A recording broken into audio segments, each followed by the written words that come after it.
This program aims to find solutions to your medical queries. It seeks answers to common health problems that have been hounding you. We will help you out in finding answers to your medical concerns. I'm Angel Jacob and this is MedTalk, your weekly on-air health consultation here on the Solar News Channel.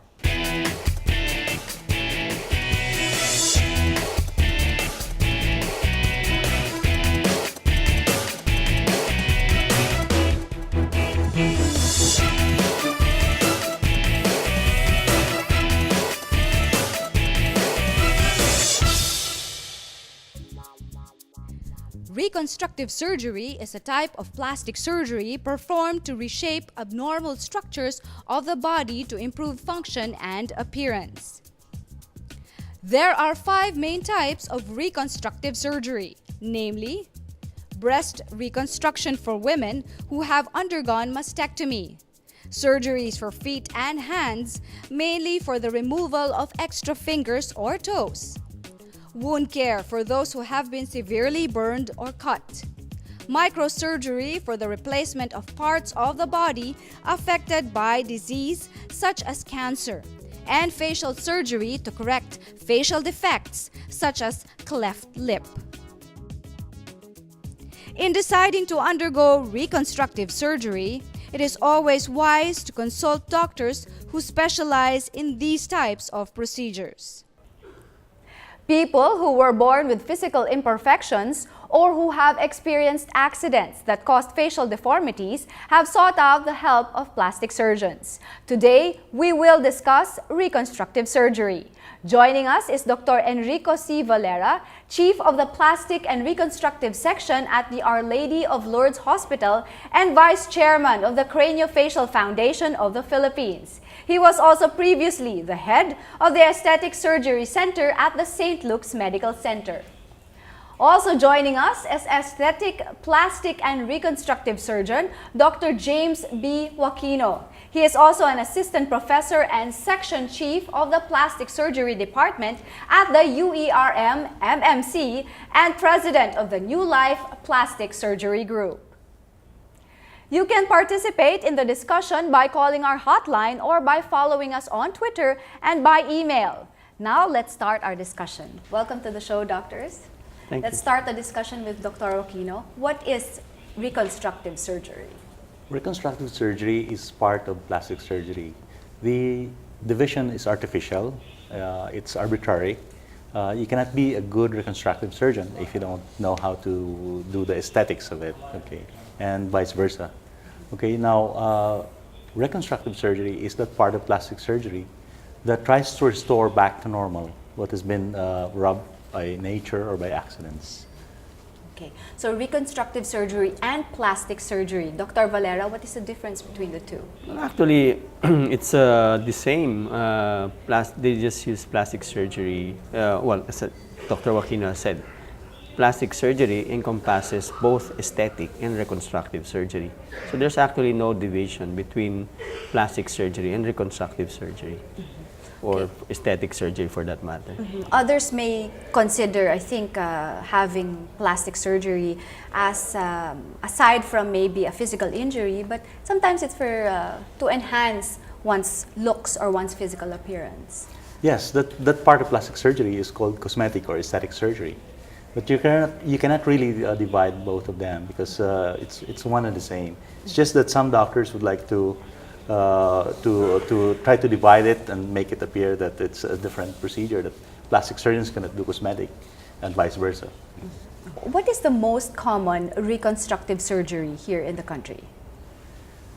More or less the cleft lip and the cleft palate. It's, it's not really endemic, but you see a lot of them, mostly in the provinces, and it's a multifactorial in terms of cause. There's genetics, combination with nutritional, folic vitamins or folic acid deficiency, and then also with the environment, intake of some medications which are prohibited during the first 3 months of pregnancy. Okay.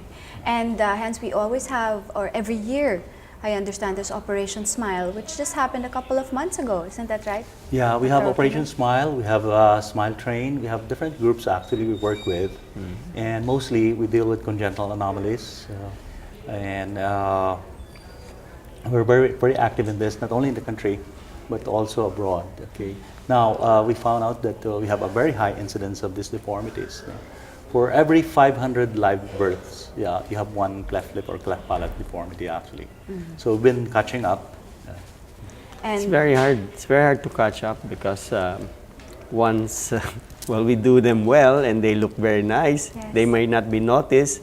Then they marry somebody and then they didn't know that there was a genetic cleft lip gene in there, you know. And so later on they manifest that, and then it goes on again. so you have to be honest also, Yes. no, with your partner or whoever you come across, and that is also a reflection of how well the surgery has been done. Yes. Yeah. And it may happen again if you're not, as I said earlier, no, Yeah, there's honest with that deformity you've had since birth. Yeah, there's about a 4% chance of having a child with a deformity if the parent had a cleft lip or a cleft palate. If you can see, these are titanium plates, and these lines are supposed to be fracture lines, where the impact of the accident or the injury had caused a break in the bone structure. So we hold them together by using titanium plates. And sometimes, if you do not align them first, the face becomes deformed. Like, let's say the mandible was struck. Normally, it should appear like that. Okay. But if it had not been repaired during the accident or immediately after, it can go this way, and there will be a facial deformity. No? Tagilid yung panga, sabi nila. Or it can go wide forward, and then like you have a babalu or a prognatic jaw. Or it can be go down, go back like that. No, sometimes, like I had the patient who was shot point blank, and it destroyed actually the angle, the angle of this one, the angle. So I had to wire the teeth first together Why do we start with the teeth? because I want to see the normal alignment. And then after that, I go back to the injury, and then that's the time that I fix the bones. Otherwise, if I started with this, with the angle, then when I go back to the front, then it may have been misaligned, and I have to go back again. So you start So from back We have to front. to get the stable structure, stable bone, align everything so that it will be symmetrical before we tackle the problem. This is X-rays. yeah. So this is actually a plate here, Okay. which holds the titanium plate, which holds the angle together. And this patient also suffered some numbness of the jaw because the nerve passes here. Actually here, this is the inside, so it passes here and crosses there. So once this angle is shattered, then it cuts also the nerve supply, and the lower jaw becomes numb. You mentioned the titanium plate. Does this melt, or does this just remain a plate until the patient gets older? The plates stay there, but actually in children, there are new materials now that would melt with time. So as the child grows, you don't have to remove the plates. It will not affect the bone growth of the area involved. Okay, so these are actually the same materials as the sutures that melt. In adults, it's safe to use the titanium plates. They're much cheaper also than the absorbable ones, but they're also very expensive. because we use titanium plates because they're supposed to be light but strong, so that it will not be too heavy on the facial skeleton of the patient. Okay, we will leave this discussion for a while. We have someone who sent her tweet, or his tweet rather. His name is Carlos Guevara. He asks, "Doctors, I'm 24 years old. I was born with a bow leg. I inherited this from my father. Growing up, I've had very low self-esteem because of this. I want to know if it's possible to correct this deformity at my age." It's a field that is shared by both orthopedic and plastic surgeons, and sometimes we work as a team. Okay, but basically, bone distraction is not to destroy the bone, but to actually do a surgical cut to be able to either lengthen it or to correct the deformity, and then fix it with some devices, and then you put new bone for the area to grow back. Okay. Where do you get the new bone? We harvest it usually in donor areas, usually the hips or anywhere that will not cause another dysfunction. Carlos' concern was his age, 24, still very young. Does age matter when we want to, Well, usually when you're our- past 21 years old, for males, your growth plates stop growing. So in which case, you would not expect any further development of the bone or, growth spurts. And his deformity, if we call it such a deformity, is already permanent. So also the soft tissues have been patterned along that line of the deformity, so that, as we were saying earlier, we need to give the soft tissue some time to adapt, so that we have these distraction devices which actually maintain the position of the bone for a certain period of time for the soft tissue to catch up, and then after which the grafting is done. Yeah, simply, it's the best time to At that intervene age. because in the younger age, we wait for them to grow up first. kasi So the results will nagpo-form pa be yun. more stable. When we come back, we will be talking about the case of actor Joseph Bitangcol, who figured in a car accident last August 2011 and underwent reconstructive surgery.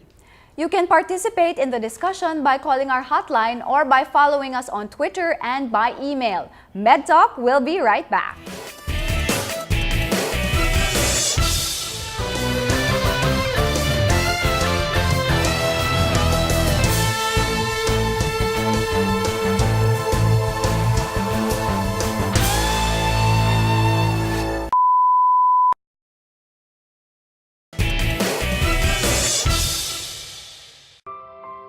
Joseph Bitangcol has it all: a blossoming career as a TV and movie actor and a matinee idol in show business.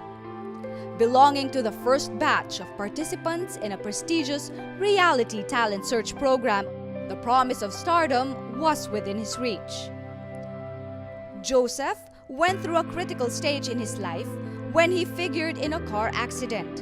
In August of 2011, at around 3 a.m., Joseph and his friends were driving along Sumulong Highway when a 10-wheeler truck appeared on a blind curve and sideswiped their vehicle, causing it to crash.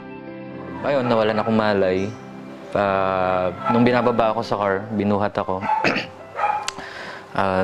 Pagmulat ng mata ko, puno-puno ako ng dugo. Pero ito lang yung nakikita kong tama sa kamay ko. Nahiwa siya dito, ganyan dyan. Then yung buto ko dito na-dislocate. Yun, nagwawala ako. Nagwawala kasi hindi ko alam kung ano. Ang bilis ng pangyari. Hindi ko alam kung saan ako tumama. Then, ayun, dinala ako sa hospital. Pagdating doon, yun nga, alam ko, ito lang tatahiin. Then, hindi ko alam na basag na pala yung bungo ko. Joseph and his friends were brought to the Amang Rodriguez Medical Center in Marikina City. The actor underwent operations on his chin and left cheekbone because of the impact brought about by the accident. Yun, inoperahan na ako ng yung sa sponsor ko, yung nagre-reconstruct ng bone reconstruction. So ayun, hiniwa dito. Binuksan ako dito, then tinangat, nilagay yung bakal dito na titanium plate na pa letter T. Then ito, hiniwa sa loob. Then hinatak pa baba. Yung jaw ko, binalik nila. Then yun, nilagyan ng titanium plate. Because of this, Joseph felt it was already the end of his career. Nung dinala ako sa ospital, then sinabi nila na basag nga yung skull ko. Sobrang lungkot ko nun, syempre. Sobrang depressed. Sabi ko, wala na. Hindi na ako mag-artista ulit. Tapos na. Parang wala nang pag-asa to. Ganon. Then, ayun nga. Dahil isa ako sa breadwinner sa family.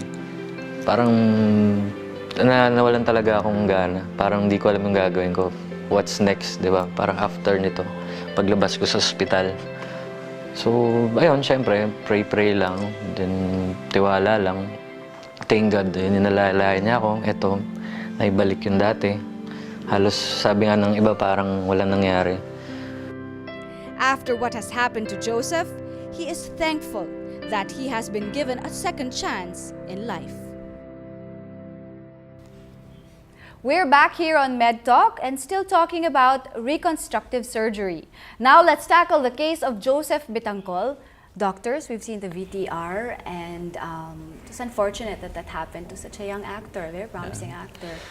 Can you say about what happened to him? Well, if we take a look again on my friend here. Actually, the fracture on the left side of the jaw could be because there was force that was applied. Maybe he banged his face against the door. He was seated at the back. He was of the seated car, in the back. no? So he could have caused a crack like this. And as I said, we apply titanium plates. Now, the approach to that would be a cut maybe under the eyelid, lower eyelid, or the eyelash, or probably an approach just in front of the ear to be able to reach the fractured areas and to be able to apply the titanium plates. Okay. What do the titanium plates do again in this in a case like this? The titanium plates actually would fix the fractured fragments of the bone. If you look at this structure here, the weakest part, this is the cheekbone or the malar bone. Okay. And this is usually the part of the face that sustains the brunt of the force, and this one's the one that breaks. And the titanium plates fixes these fragments in place so that the bone would heal together. Okay. So So titanium chain siya instead of just Well, the if plates. you see this without a plate here, this is moving. Yeah. And with the eyeball there, it can the crack or the fracture can trap muscle or the nerve, and that would cause some constant pain or probably even some deformity with regards to the eye, or it cannot move towards the left or look up or roll up or something like that. How long will it take for him to be fully recovered? It depends on the extent of the trauma. Okay, you see the skull here is just the basic structure. Okay, on top of the skull are soft tissues that are also injured. These are the muscles, the skin. So it needs time for the scars to soften. It takes about almost 1 year. So we're glad to know that he's actively on rehabilitation. So he needs to train those muscles again, and needs to really wait. But one thing good is that this pain, the frequency of the pain, the frequency of the numbness should improve over time. And usually, if the numbness lasts more than a year, then most probably the injury is permanent. He has to live with that. He's under radio frequency therapy, RF therapy. Well, the radio frequency can help like soften some of the scars, so that it will be easier for the other soft tissues to be able to move, like some of the muscles to be able to move. And that's why he's undergoing radio frequency. Does that tighten the area? What exactly does radio frequency therapy do in a case like this? Well, radio frequency would transform into something like a heat energy, and then the heat energy can elicit some reorganization of the collagens. And so we also use that in cosmetic or aesthetic procedures to tighten the skin. But in his case, it's used to soften the scars so that, and then rearrange the soft tissues inside so that it will be less painful. And when the scars form, it will not be bulky or it will not get in the way of the nerve. So that it will be less painful. I was about to say, does this lessen the pain? Yeah. Sometimes, but actually it's really more of improving the blood supply to the area. And a good blood supply will definitely optimize the healing rates. Yeah. That's right. And with regards to the healing process, it's not a dictum to heal in 1 year or 6 months. You know, it can vary from person to person. It can even take 2 years or so. Really depends. Thank you very much, doctors. Now we have someone on the line. We have Gigi Navalta. Hi, Gigi. Hi, Angel. I just would like to consult doctors. I fell about a year ago and I needed stitches on the right side of my face. Since the stitches were removed, I haven't been able to blink nor smile properly. It's slightly numb, but I'm not sure if there's any permanent damage. Can this be fixed? Okay. Thank you very much, Gigi. It's interesting to see how patients look at the injury, because it's the stitches that actually they're Concerned. obvious, and that's what they associate it with. Like the numbness was felt after the stitches were removed. Sometimes they even think that the costs of the procedure would depend on the number of stitches we put. But most probably in her case, there was a nerve injury, and since it's already 1 year, most probably the nerve injury is permanent. And if she's really bothered by that, we can do some nerve grafting. So she needs to see and to be evaluated again. The fact that there's some numbness but not really numb means that it's more of the motor aspect of the nerve that has been probably injured rather than the sensation part. Okay. And, well, permanent damage, and she's asking if this can still be fixed. So it can still be fixed? Well, we have microsurgeons who can take a nerve from some donor area, like the sural nerve, to be able to cut away which is damaged and then reattach the nerves together so that eventually it can transmit signals. So nerve grafting. Let's read some tweets from our followers. Rome Custodio asks, do results produced by reconstructive surgery have a time limit? Basically, we don't go for temporary fixes. So we try to apply the technique that would produce stable results.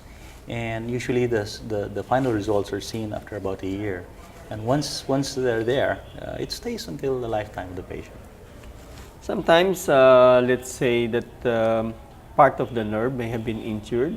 That's why you may have some soft tissue or decrease in some soft tissue volume, but the repair is still there and stays there. It's durable. Okay. So just check up na lang, just to Check see up, that yeah. everything is in place, Right. and then if they feel any pain, then to get in touch with their Or if plastic they need surgeon. some volume, then we can do something like fat grafting, or depends actually. So they just have to follow up with the doctor. Okay, how often should the follow-up be? Well, it can be like initially it can be every week. Then after the first month, then it can go like every 2 weeks or every month, and then it can go every 3 months, 6 months. Then it can be yearly. Depends actually on the injury. Okay, Yeah, and right. depends also on the healing of the patient. It's, not everyone heals in the same manner, no? Correct. Doctors, this airs now, and it's New Year. And, pagdating ng New Year, maraming injuries from Firecracker. blast, firecrackers, gunshot wounds, and yung mga naglalaro ng pulbura. Yeah. And they put it all together, and they light it up, and We call it genie. Oh, genie. Yeah, okay. because they put it together there, it's open, they light it up, and then smoke comes out, genie. Oh no. Parang hindi genie yata yung lalabas But dyan. sometimes they get burned with that. Yes. No? Or sometimes, because probably they packed it so that the smoke will be concentrated, then instead of the smoke coming out, it explodes. So it injures them.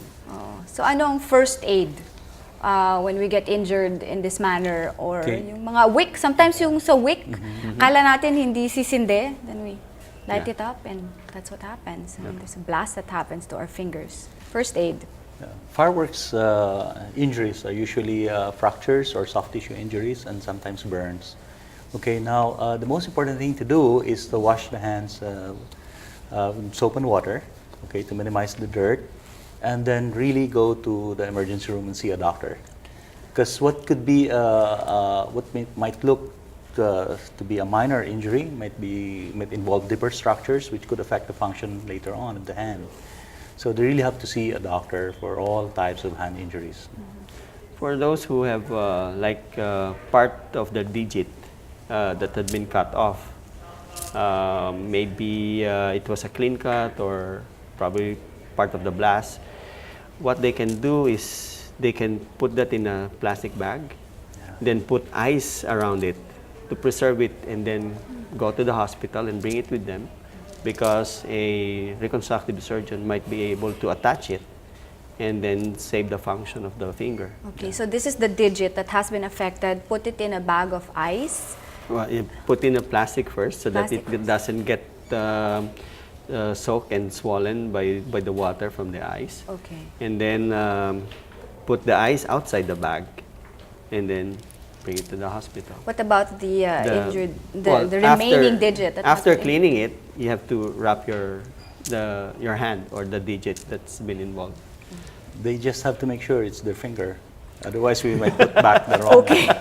Hindi yun swak, hindi yun mag-a-align, so to speak. They might have different fingerprints. But yeah, well, the new year, everyone's excited, everyone is celebrating, but you also have to be very, very careful. Yes. Right, doctors? Definitely. Well, thank you so much, Dr. Enrico C. Valera and Dr. Joseph James B. Joaquino, for joining us. See you again next Tuesday on MedTalk, 10 p.m. on your scheduled on-air consultation here on the Solar News Channel. This has been Angel Jacob. Happy New Year. Stay safe, everyone.